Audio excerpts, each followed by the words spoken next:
Hi everyone, welcome to week 5. I'm really shocked we've already made it this far. So on with the video. My personal golden rule. I'm spinning off of treat others how I want to be treated. I'm listening when they speak. I channel empathy for their hurts and joys because I've been hurt and I've been lifted up before.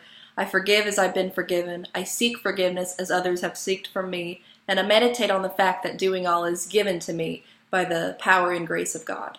My self-care comes when I meditate on and fully believe that God has brought me to situations and leads me through them.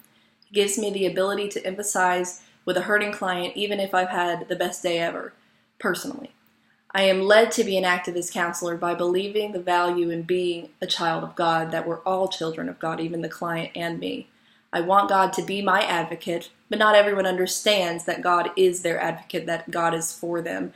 And thus God can work through me to be an advocate for them. Promoting my social justice, as God does, I can promote other people's social justice. Furthermore, in regard to self-care, getting adequate sleep, eating well, drinking well, things that help my body function and feel well, renewing my mind on the truth every day, and what my role of the counselor is will help me stay in alignment with my overall professional goals and my advocate desires. As mentioned by the authors Creether and Winterround in their article Values and Social Justice in Counseling, offering self-care to oneself promotes an activist counselor to extend such care to clients. So it's kind of a give and then take, or take and then give.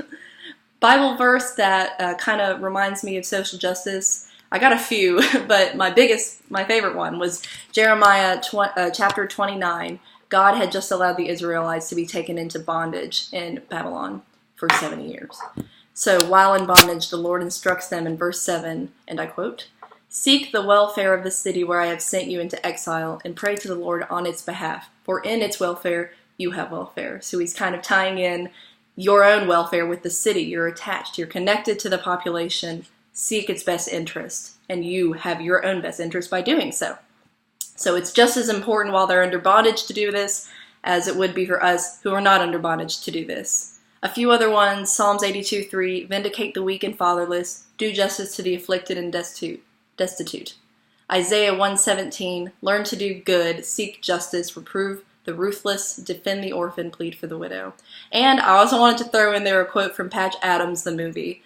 He says, "I want to live in a world where people become famous because of their work for peace and justice and care. I want the famous to be inspiring, their lives an example of what every human being has in them to do and act from love." And God is love, so it kind of ties in together. An action towards social justice. From a Christian standpoint, I would say it starts with prayer because it is God's battle first, and then he uses us within that battle. So praying for his wisdom and guidance throughout this is definitely step one to me. Furthermore, asking questions, listening to others that are widely known to be oppressed especially, such as like a non-citizen student, a minority, that kind of thing. Having an understanding for their personal story instead of just the overall stereotypes that you can associate with that minority will help you have a better empathy for them, and it will help you develop a plan to help them with their own personal issue that may affect other people facing very similar or the same exact issue. So finding people and listening, and you can find such people to listen to, maybe attending social justice related rallies, parades, meetings, even your neighbor, just talking to them. Or you could, I think my action that I would probably do other than praying is attend a town meeting or a city meeting just to see what kind of issues our community is actually facing, because it's a national thing to have all these different issues, but your community itself may be facing a specific one, and you can be of more help by focusing on what your community is specifically facing. So that's my video. Thanks for watching.